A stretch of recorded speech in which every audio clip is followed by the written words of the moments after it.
Hey y'all, hey y'all, hey, good morning. What a beautiful day it is to be a child of God. And who didn't know that?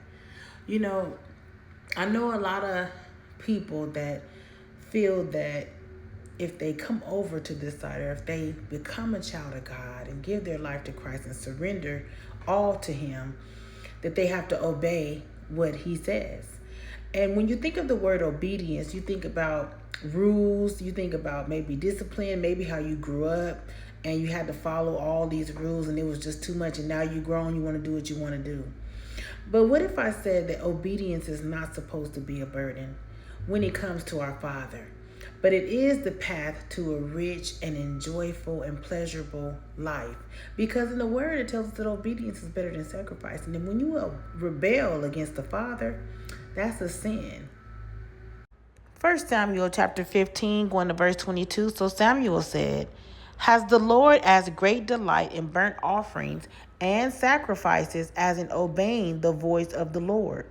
Behold, to obey is better than sacrifice, and to heed than the fat of rams. For rebellion is as the sin of witchcraft, and stubbornness is as of iniquity and idolatry. Because you have rejected the word of the Lord, he also has rejected you from being king." So, y'all, King Saul just disobeyed a direct command from God. Instead of fully obeying, he offered up some animals as a sacrifice to God. So then the prophet Samuel came and rebuked him and said, "You can't just give what you want as a substitute of what God told you to do. You can't, what? We can't just offer God any old thing and think he's supposed to accept it. We can't live a life any kind of way and just think God is going to be cool with it." See, the thing about it is God values complete submission to his will and not our will. He don't have to go along with our plan. We need to go along with his. And see, we have to realize that we're God's children. Just like you have a child, right? And your child goes to school and you tell your child to be good at school. You don't want no phone calls, get good grades. And guess what? You reward that child for that.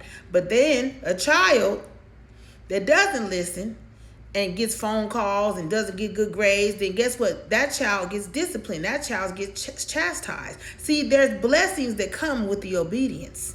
Our Father said that he's a rewarder of those that diligently seek him. And when you obey your Father, guess what? Your life is just more smoother. And God wants the best for his kids. It's not like he's leading you down the path of unrighteousness or of hell, right? That's what the devil does. And see, we can't just go around doing what we want to do and think God has to accept it. He don't have to accept nothing. Our God is a holy God. Him and sin don't mix.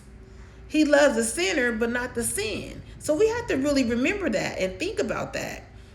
When you start to rebel against the voice of the Lord, that's sin. That's witchcraft, the Bible say, which is of the devil. So obeying God is not bad. Obeying God is just something that you're not used to. And leave those things behind that are causing you not to obey our Father. Because you can sacrifice that. Because there's blessings in the obedience. Have a blessed day.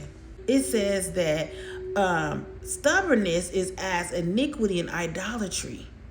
Because you have rejected the word of the Lord, he has rejected you from being king. Listen, it's consequences for not to listen to our Father. It's consequences. And you can't be going around acting like you stubborn. I'm going to be set in my ways and I'm going to do what I want to do because this is what I've been doing and it works. That's like idolatry. And God said there should be no other gods before me. You choosing something before God.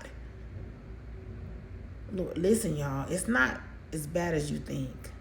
The only thing different about my life now is, God had to come in and prune some things, take some things away. But my life is better and more peaceful with the Father. One thing I can do is count on him. He's the same yesterday, today, and forever.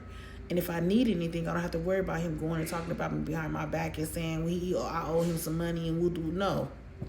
He takes care of his children. He's a good Father. So I just beg that you guys rethink your lifestyle. Look back on it and see if there's any changes that can be made. You can't live any kind of way and think that God has to accept it, because he don't.